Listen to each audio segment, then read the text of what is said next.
تسب في ربي، وتسب الدهر، وتسب حتى في الزمان. ولات عندك كلمة خفيفة تكمل بها خدرتك في الزنقة، ولا حتى في القهوة، ولا حتى في الدار. بصح قولي، واش من الرجلة بقات فيك وانت تسب في اللي راهو عاطيك النفس باش تسبه؟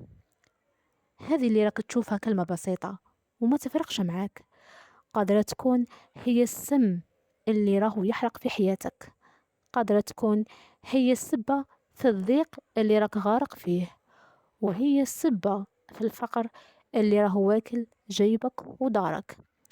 كيفاش تحوس ربي يفتحها في وجهك وانت في كل دقيقة تسب في دينه؟ اسمع وش يقول ربي سبحانه في الحديث القدسي: يؤذيني ابن آدم يسب الدهر وأنا الدهر.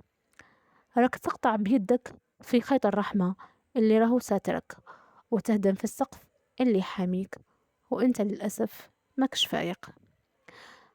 في الأخير نقول لك ربي ما راحش يغير حالك للأحسن وانت تسب في دينه. الفرج يبدأ من لسانك، والقدر يتبدل كي تبدل انت واش كاين في قلبك. إذا وجدت هذا الكلام لك فاحتفظ به ومرره. سلام.